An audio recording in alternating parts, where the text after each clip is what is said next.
ગુરુ મણિરામ મહારાજ હરિગુરુ સંત કી જય.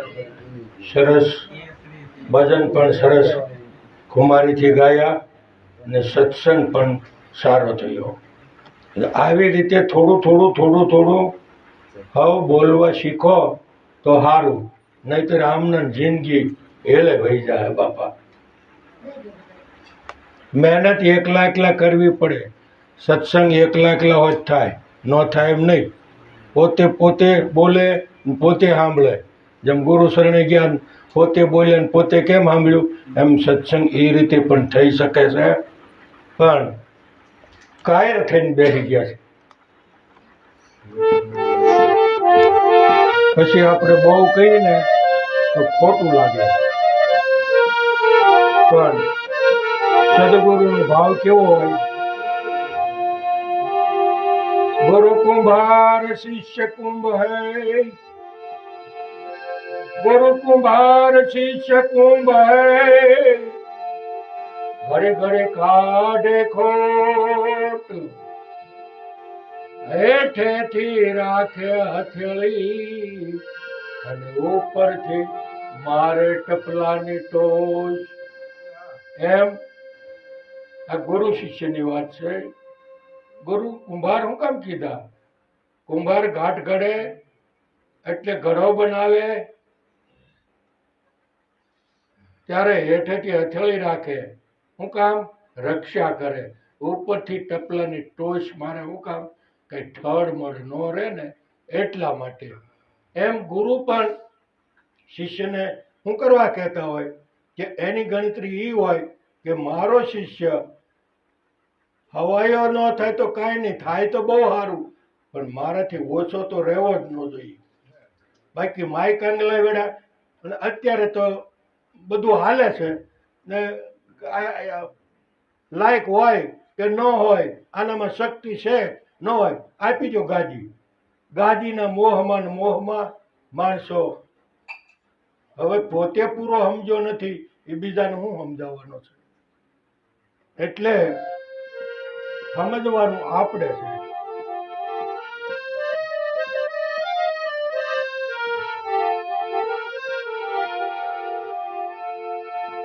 જ્ઞાની ઘર મૂકી ક્યાં જઈએ, મેં તો હમાર લોક દેવ સહી. જ્ઞાની ઘર મૂકી ક્યાં જઈએ, અમે તો હમાર લોક દેવ છીએ. અન્ન પાણીના આહાર નહીં ત્યારે સાગર જલ કેમ પીએ. અન્ન પાણીના આહાર નથી ત્યારે સાગર જલ કેમ પીએ. કોઈ પુરુષને કાયા નહીં તેને, કોઈ પુરુષને કાયા નહીં તેને, કામ તોર કેમ કહીએ રે જ્ઞાની. ઘર મૂકી ક્યાં જઈએ, અમે તો અમાર લોક દેવ છીએ. ડુંગર મધ્યે દવ લાગે ત્યારે પંખી તે કેમ બીએ. ડુંગર મધ્યે દવ લાગે ત્યારે પંખી તે કેમ બીએ. અગ્નિને કેમ ઉદય વળગશે, અગ્નિને કેમ ઉદય વળગશે, મેલ ક્યાંથી મોતી રે જ્ઞાની. ઘર મૂકી ક્યાં જઈએ, અમે તો અમર લોક દેવ છીએ.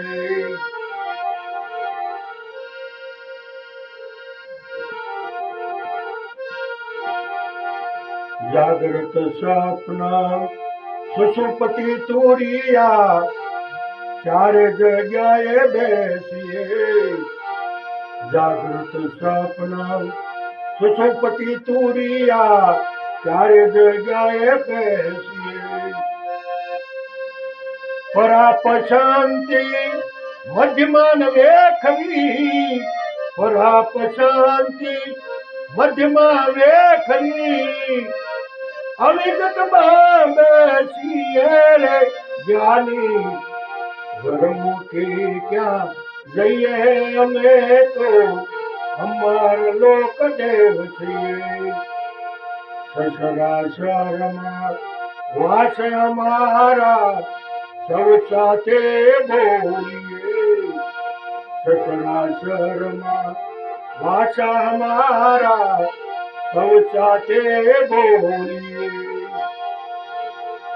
વણવાચાથી વાણી ઉચ્ચારીએ, વણવાચાથી વાણી ઉચ્ચારીએ, ગગન મધ્ય ગાજીએ રે જ્ઞાની, ઘરમુખી ક્યાં જઈએ અમે તો અમાર લોક દેવ છીએ.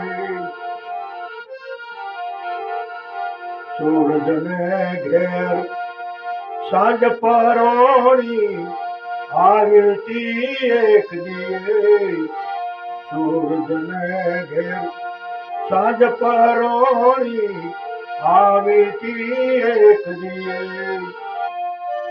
એ પણ સૂરજ સરખી થઈ છે, એ પણ સૂરજ સરખી થઈ છે, જેમ સાગર વહેતી રે જ્ઞાની, ઘરમુખી ક્યાં જઈએ અમે તો અમાર લોક દેવ છીએ.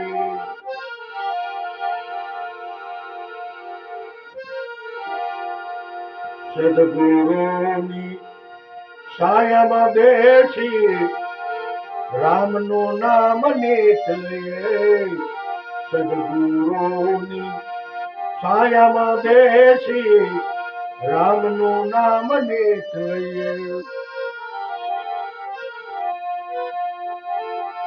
અર્જુન અક્ષર જશે જગતના, અર્જુન અક્ષર જશે જગતના, અવિનાશી થઈ રહીએ રે જ્ઞાની, ઘરમુખી ક્યાં જઈએ અમે તો અમાર લોક દેવ છીએ.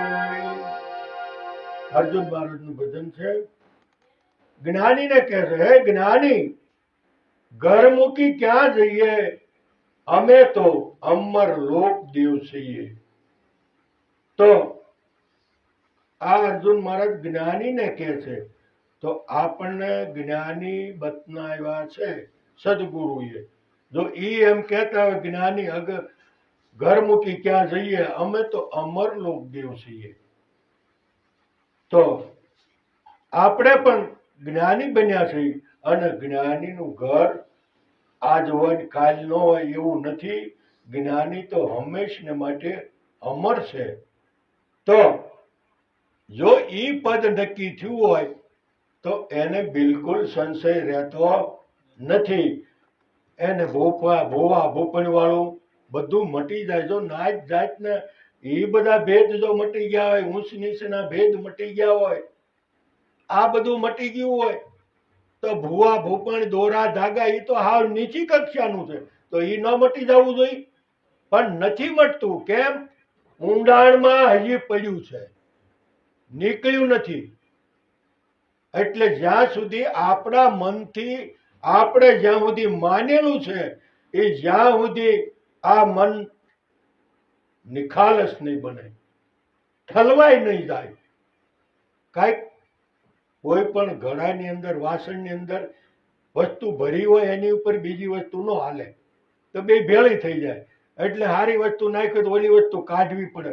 એમ આપણે ગુરુ શરણે ગયા પછી આપણને ગુરુ મહારાજે ખાલી કરાવી દીધો હાવ, અને હાવ શુદ્ધ ચેતન આત્મા તું જ છો એવું નક્કી કરાયું છે.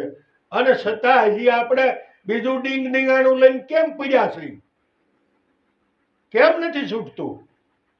આપણે હજી નાત જાતના વાદ વિવાદમાં છીએ. અમારી નાત આમ કે અમારે એમ કરવું પડે. અરે મીરાને નાત નો નડી, જાત નો જડી, પોતાનો ધણીએ કુરબાન કરવો પડ્યો તો કુરબાન કરી દીધો. જો કે મીરા રાણાને ઘેરેથી નહોતી, એના મોટા ભાઈ હતા ભોજકા કેવું નામ હતું, એના ઘરવાળા પણ એ ગુજરી ગયા. પછી રાણે, કારણ કે એ લોકોમાં દેરવટું આવે ને, એટલે ખૂબ મહેનત કરી દેરવટાની, પણ મીરા ન માન્યા એટલે ન માન્યા. બસ રોહિદાસ મળી ગયા. આ તમે જુઓ, ક્યાં રાજરાણી અને ક્યાં રોહિદાસ સમાર, એમની પાસેથી ઉપદેશ લીધો. તમે વિચાર તો કરો. એટલે કે છે જ્ઞાની ઘર મૂકી ક્યાં જઈએ, અમે તો અમરલોક દેવ છીએ. આપણને નક્કી પણ હોવું જોઈએ, પણ આપણે અજ્ઞાનીની વાતમાં આવી જાય છીએ, એટલે આપણે પાછા હતા એમને થઈ જાય છે. અન્ન પાણીના આહાર નથી ત્યારે સાગર જલ કેમ પીએ? અરે તમારા શરીર અન્ન પાણી એ બધું લે છે, પણ તમારા અંતર આત્માને અન્ન પાણીના આહાર નથી. એ તો ખાતોય નથી, પીતોય નથી. જે ભગવાન આમાં જેને કહીએ છીએ એ ખાતોય નથી ને પીતોય નથી. એટલે બહાર ભગવાન નક્કી કર્યો ને, આપણે પહેલા કર્યો તો આપણે ધરતા બધું ખાતો તો, પીતો તો, કાંઈ પીતો તો. એમ આમાં જ જે પરમાત્મા હાસો છે એ ખાતોય નથી ને પીતોય નથી, પણ છતાં એ નક્કી નથી થતું. બહાર નક્કી થઈ ગયું, એને ધરાવે તો ન ખાય, છતાંય માની લી ભગવાન. અને એવા કથાકારો એવા હોય કે ભગવાન તો વાસના ભૂખ્યા છે, એ તો હા. એટલે આવું સાંભળી અને આપણે પણ માય કાંગલા થઈ ગયા છે. અરે ભાઈ, તું તો શુદ્ધ ચૈતન્ય આત્મા છો. અરે ભગવાન પણ તે નક્કી કર્યો, તું છો તો બધું છે, તું નથી તો કાંઈ નથી. એટલું તો આમ આપણે પાસે કહીએ કે આપણે સહિત બધું છે, નકર કાંઈ નથી. ઘણા એમ કે પૈસો છે બધું છે, પણ પૈસો તું છો તો પૈસો છે, નકર પૈસોય નથી. તું રહ્યો ત્યારે ને. કોઈ પુરુષને કાયા નહીં, તેને કામાતુર કેમ કહીએ? આમાં જે અલગ પુરુષ છે, અખંડ પુરુષ છે, અવિનાશી પુરુષ છે, એને કાયા જ નથી, તો એને તમે કામાતુર કેમ માન્યો? એ તો શરીર છે. કામ, ક્રોધ, લોભ, મોહ, મદ, મત્સર, શબ્દ, સ્પર્શ, રૂપ, રસ, ગંધ, આ 5 વિષયો તો આ શરીરને લાગુ પડે છે. આ તો શરીરના ગુણ છે. શબ્દ વિષય કાનનો છે, રૂપ વિષય આંખનો છે, ગંધ વિષય નાકનો છે, રસ વિષય જીભનો છે, સ્પર્શ વિષય સાંભળીનો છે. આમાં તમારો એક આવ્યો વિષય? તમારો કયો વિષય? તમે તો નિર્વિષય છો, કોઈ વિષય નથી તમારો, નિર્વિષય છો. તો એ નિર્વિષયમાં જો સ્થિર થાય તો જ્ઞાન શોભે, ભક્તિ શોભે, વૈરાગ શોભે, નકર બધું ફેલ જાય. આખી જિંદગીની કમાણી. ડુંગર મધ્ય દવ લાગે ત્યારે પંખી તે કેમ બીએ? કારણ કે ઉંદર, ડુંગર મધ્ય દાવ લાગ્યો, પંખી તે કેમ બીવે? ઉંદર કાચીડા કરે ચોર બકોર. કેમ? ઉડવાનું નહીં જોર, પાંખ નથી ને. પેટ ભરી હાલતા હોય, એને પાંખ નથી એટલે ઉડી ન કે. અને ગુરુ મહારાજે તો તમને જ્ઞાન વૈરાગની પાંખ આપી છે, તમે એના જેવા નથી. ડુંગર મધ્ય દવ લાગ્યો ત્યારે પંખી તે કેમ બીએ? અગ્નિને કેમ ઉધઈ વળગશે? મેલ ક્યાંથી મોતીએ? હાસા મોતીને કોઈ દી મેલ ન હોય. જેમ ડુંગર મધ્ય દવ લાગ્યો, પંખી ઉડતો પંખી હોય પાંખો વાળું, એ તો ઉડી જાય, એને કઈ બીક હોય? એમ તમને ગુરુ મહારાજે ઉડતા બતાવ્યા છે. તમે તો ગગન વિહારી છો, અને શબ્દ ક્યાં રહેશે? ગગનમાં. તો તમે ક્યાં સ્વરૂપે છો? શબ્દ સ્વરૂપે છો. તમે પણ ગગન વિહારી છો. આ પૃથ્વી ઉપરના નથી. પૃથ્વી પર તો આ શરીર જન્મ્યું છે અને પાછું જેમાંથી જન્મ્યું છે એમાં એ હમાઈ જાય. એમાં તમારે કાંઈ લેવા દેવા નથી. પછી જાગ્રત, સપન, સુષુપ્તિ અને તુરિયા ચારે જગ્યાએ બેસીએ. જાગ્રતમાંય તમે છો, સપનામાંય પણ તમે છો. કેમ? સપના જાણો છો તમે, જાગ્રતમાં વાતો કરો છો. જાગ્રતમાંય તમે છો, સપનામાં પણ તમે છો, સુષુપ્તિમાં પણ તમે છો, પણ એમાં કોઈ ક્રિયા નથી. કેમ? સુષુપ્તિ અવસ્થા છે એટલે એમાં ક્રિયા ન હોય, અક્રિય છો. પણ છતાં જાગીને તો તમે જરૂર એમ કહો કે આજ તો બહુ ઊંઘ આવી, ઉપરથી સાપ પીયો જાય તોય ખબર રહી નહીં. તો એ ખબર કોણે રાખી? કોણ છે ઈ? એનો વિચાર કરો, એને ઓળખી લ્યો અને એમાં સ્થિર થઈ જાઓ. તો આવું મહાપુરુષો આપણને વારે વારે શબ્દ શબ્દ ટકોર કરે છે. પરા પસંતી મધ્યમાન વેખરી. આ ચાર દેહની, આ ચાર વાણી, પરાવાણી. તો પરા પસંતી, પરાથી શબ્દનો ઉચ્ચારણ થાય છે, મધ્યમાં એનો ઘાટ ગણાય છે, શબ્દનું રૂપ બને છે. અને સુષુપ્તિ અવસ્થા છે. જાગ્રત, સપના, સુષુપ્તિ અને તુરિયા આ તો અવસ્થા છે. તો સુષુપ્તિ અવસ્થા ગાઢ નિંદ્રા છે, આ જાગ્રત અવસ્થા સ્થૂળ દેહની છે, સપના અવસ્થા સૂક્ષ્મ દેહ એટલે મનની,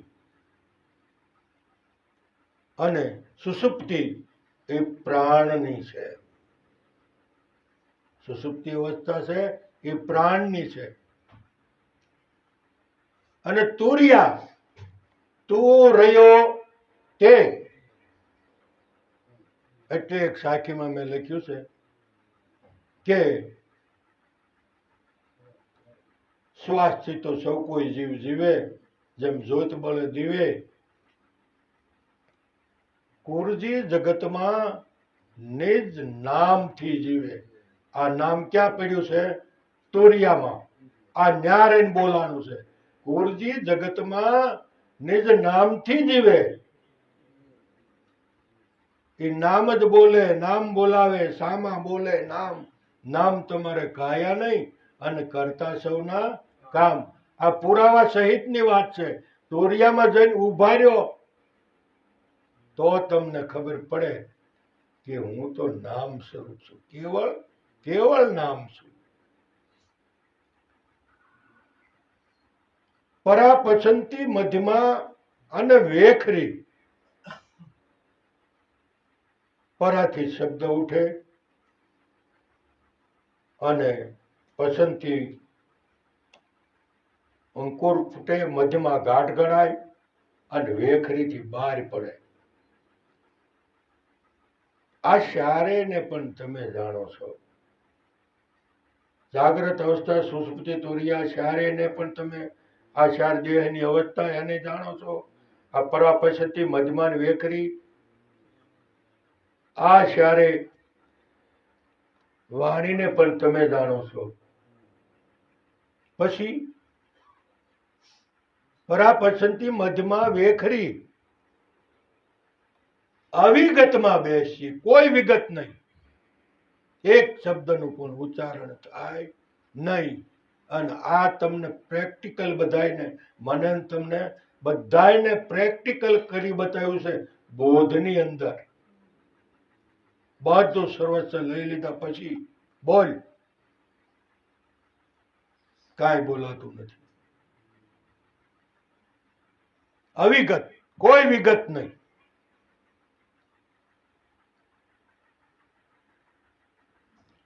સસરા શર્મા વાસ અમારા, સૌ સાથે બોલીએ પાછા. બાપુ સાહેબ ગાયકવાડ કે હું બોલું ખરો પણ મારું મૌન ટળે નહીં માયરું. એમ તમે પણ બધા સાથે બોલો છો છતાં તમે મૂળમાં તો મૌન છો. આ તો શબ્દનું રૂપ લઈને બોલાય છે, એમના બોલાતું નથી. તમે તો મૌન છો, એ મૌન જ છો. બોલવા માટે શબ્દનું રૂપ ધારણ કરવું પડે છે. સસરા શર્મા વાસ અમારા, સૌ સાથે બોલીએ. વણ વાચાથી, જોજો હું કીધું, વણ વાચાથી, વાચા નહીં, વણ વાચાથી વાણી ઉચ્ચારીએ. વાસા વિનાની વણ વાચાથી વાણી ઉચ્ચારીએ, ગગન મધ્ય ગાજીએ. શબ્દ ક્યાં બોલે, ક્યાં ગાજે? ગગનમાં. શબ્દ કોઈ દી વસ્તુ છોડીને જાતો નથી, એ તો ત્યાંનો ત્યાં જ છે. હૈદરાબાદમાં ઇલેક્ટ્રોનિક મ્યુઝિયમ બનાવી છે, બધી જ વસ્તુ ઇલેક્ટ્રોનિક.